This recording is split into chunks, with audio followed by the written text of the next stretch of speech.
Good day, everybody, and welcome to another edition of the Military and Foreign Affairs Network. I am your host, the voice of reason. In today's coverage of the ongoing civil war taking place inside of the former state of Ethiopia, we are getting some rather significant reports that are coming in that would indicate that the Tigrayan Defense Forces continue to solidify their positions around Kombolcha and just south of Kombolcha, and obviously within the vicinity of Dec as well. So about 4 days ago, there has been some reports that were filtering in via some other channels that would have indicated that the Tigrayan Defense Forces were departing the town of Kombolcha.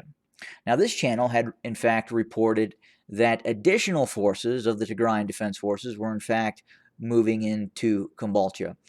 We had received reports that several dozen trucks containing troops from the Tigrayan Defense Forces were moved into Kombolcha to reinforce Kombolcha several days ago. We can also report that senior leadership within the Tigray region has made certain leadership decisions that would replace underperforming battlefield commanders, and specifically battlefield commanders who were not holding on to certain objectives.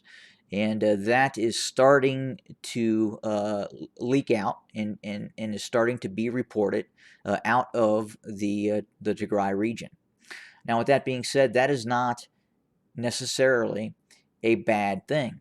If we look at other wars, if we look at other conflicts, it is not uncommon for battlefield commanders to be replaced. Sometimes, if you are facing a scenario where you need an aggressive battlefield commander who is very proficient at offensive operations, then obviously that is the sort of battlefield commander you would want.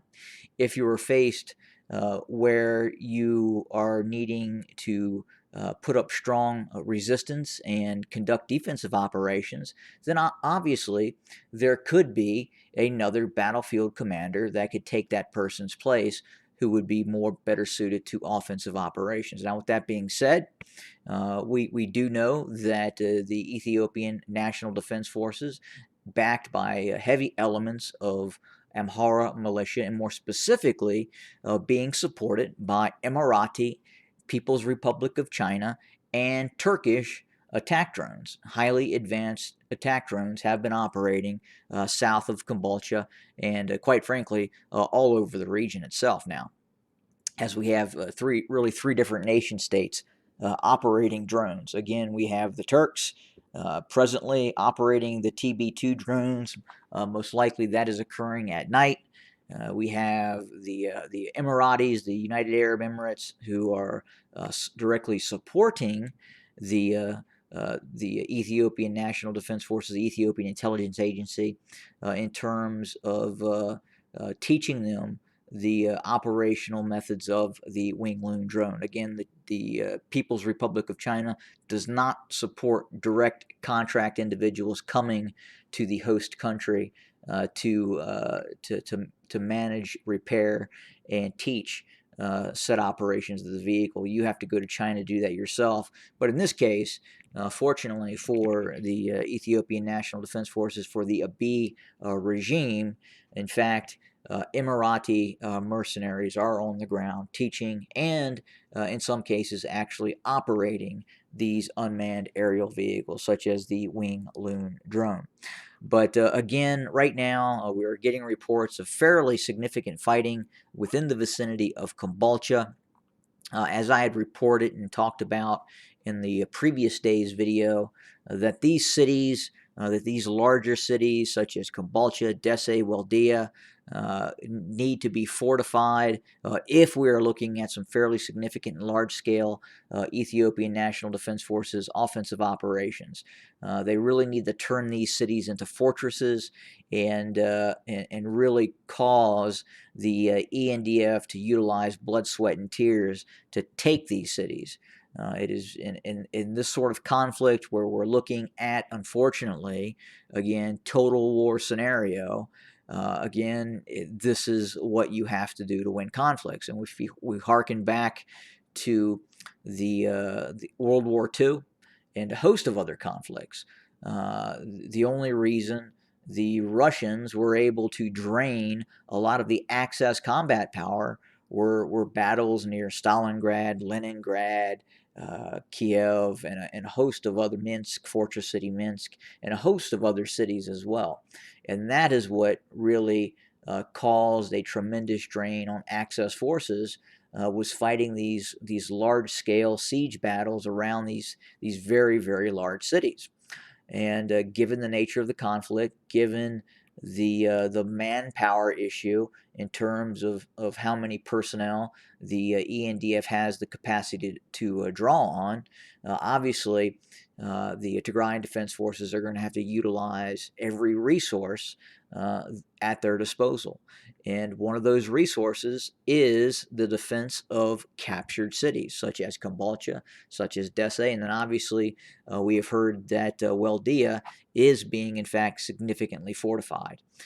So we again, that's not to say we will stop seeing the Tigrayan Defense Forces very proficient methods in maneuver warfare in mountainous terrain. We've seen that with their light infantry forces. We will probably continue to see that, and I have no reason to believe that will change. What may change is the fact that the TDF now understands that it is going to have to fight to retain control of some of these cities.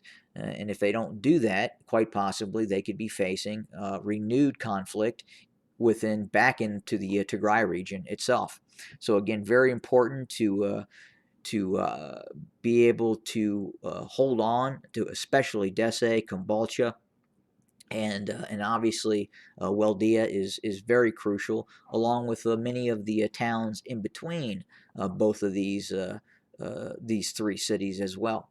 But again, it would appear that the Ethiopian National Defense Forces and the Amhara regional militias have started to actually shell Kombolcha, and/or there is fighting, at least some fairly significant fighting occurring near Kombolcha. Now, with that being said, we continue to hear about various deep infiltration raids continuing by the Tigrayan Defense Forces. We have heard recently of some activity near Debrecen, and again, that would indicate that there are still the presence of Tigrayan Defense Forces well south of Kombolcha and Dec, south of Shia Robot, and they continue to operate, quite possibly with Oromo Liberation Army allies, as we know that the OLA is absolutely operating to the north, to the northeast, and northwest of Addis Ababa, which could possibly create an environment where we could see those forces, at least in terms of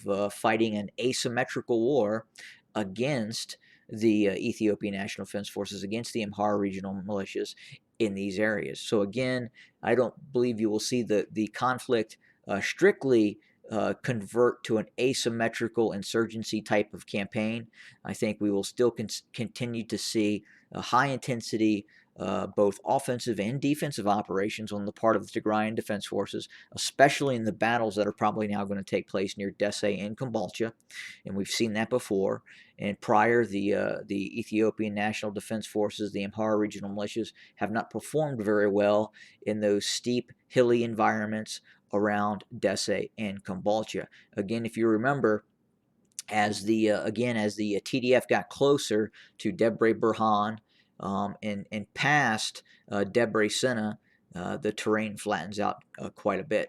So it becomes less advantageous in terms of some of the doctrine that the Tigrayan Defense Forces has traditionally used, especially in some of the mountainous areas such as the Timbian and other areas south in the northern Amhara region, where they have performed incredibly well in a light infantry maneuver capacity in very hilly mountainous terrain. And it would also appear again now that they are starting to fortify some of these cities, and again that is going to drain and sap the ENDF and quite possibly set up a renewed opportunity for further offensive operations by the Tigrayan Defense Forces. But again, key elements right now, it looks like there's been some command decisions made to adjust some of the battlefield commanders within the course of the conflict, and obviously that happens in warfare. And in all probability, if the Ethiopian National Defense Forces would have been able to do that at some point and sooner rather than later, they probably would have seen a bit more success than maintaining some of the incompetent leaders that were in place and are still in place, for that matter, within the scope of the Ethiopian National Defense Forces. So again, we're going to continue to keep our eyes on the situation, and very, very soon we will have more content for your consumption that is factual and both provides realistic information on what is happening on the battlefield in the former state of Ethiopia. Have a great day, everybody.